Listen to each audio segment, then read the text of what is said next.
Good morning সবাইকে। আজ সকালবেলায় কফি খেতে খেতে আমি রিলস দেখছিলাম, স্ক্রোল করছিলাম।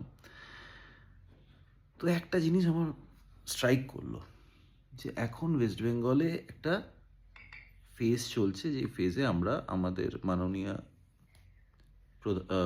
চিফ মিনিস্টার মমতা ব্যানার্জি, উনি আনএমপ্লয়মেন্ট অ্যালাওয়েন্স দিচ্ছেন আমাদের যারা যুবক আছে, people who are young, youth যারা এখন অবধি কোনো চাকরি পেয়ে ওঠেনি, তাদেরকে আনএমপ্লয়মেন্ট ভাতা দিচ্ছে।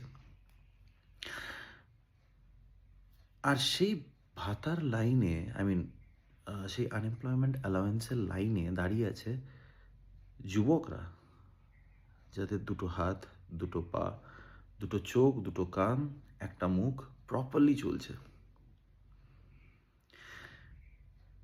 Now the question rises, who is wrong here? Is the government wrong here? যে এই আনএমপ্লয়মেন্ট অ্যালাওয়েন্স দিয়ে একটা পার্টিকুলার সেক্টকে বোঝানোর চেষ্টা করছে that we are doing hell lot of things for you, now please support us in the next election. আর না কি আমরা ইউথ, যাদের যেমন বললাম দুটো পা, দুটো হাত, দুটো কান, একটা মুখ প্রপারলি ফাংশন করছে, সে কোনোরকম ট্রাই না করে একটা আনএমপ্লয়মেন্ট অ্যালাওয়েন্সের লাইনে গিয়ে দাঁড়িয়ে আছে, বা তার নিজের বাবাকে দাঁড় করাচ্ছে, সেটা নিয়ে হাজার রকম সেন্টিমেন্টাল ভিডিওস আমি শুনছি।